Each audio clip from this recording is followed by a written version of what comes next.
অনুগ্রহ করে বলবেন যে আপনি কেন উপদেষ্টা হলেন না। দেখুন, এই বিষয়টা নিয়ে সোশ্যাল মিডিয়াতে যেভাবে আলোচনা চলছে আমি অনেকটাই বিব্রত। বিশেষ করে অনেকে লেখালেখি করছেন, অনেকগুলো মিডিয়াতে উঠে এসেছে। বিষয়টাকে অনেকে যেভাবে চিত্রায়িত করছেন আসলে এরকম না। আমি একটু খোলাসা করি।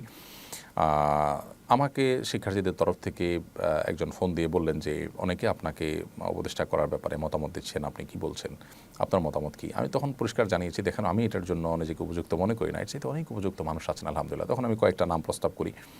এর মধ্য থেকে তারা বিভিন্ন ক্রাইটেরিয়া বলেন, সেই ক্রাইটেরিয়ার আলোকে ডক্টর আফম খালেদ হোসেনের নাম বলি। তখন তারা ওনার নাম্বার চান, আমি নাম্বার দিই এবং পরবর্তীতে ওনার ব্যাপারে দেশের বড় বড় ইসলামিক দলগুলো, বড় বড় নেতৃবৃন্দের সাথে আলাপ হয়েছে।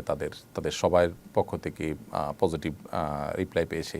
পরবর্তীতে তিনি নির্বাচিত হয়েছেন আলহামদুলিল্লাহ। তো আমাকে এখানে চূড়ান্ত করে ফেলেছেন তারা, তারপর আমি ডিনাই করে ফেলেছি। আমি এত মহানুভব মানুষ বা এত মহান মানুষ আসলে না। পদের বা দুনিয়ার মোহ অন্য দশজনের মতো আমার মধ্যেও আছে। আমাকে যেভাবে আপনারা অনেকে মহান করে দেখাচ্ছেন, এটা আপনাদের মহানুভবতা বা আপনাদের সুধারণা ছাড়া কিছুই নয়। কোনো কোনো ক্ষেত্রে এটি কিন্তু বাড়াবাড়ি বা অতিরঞ্জনের পর্যায়ে চলে গেছে।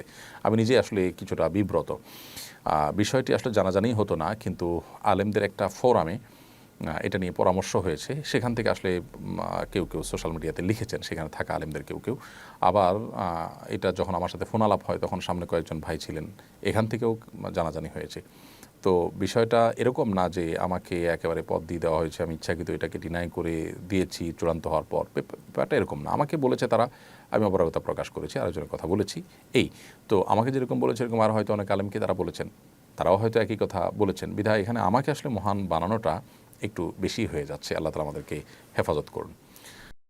আস-সুন্নাহ ফাউন্ডেশন, উম্মার স্বার্থে সুন্নাহর সাথে।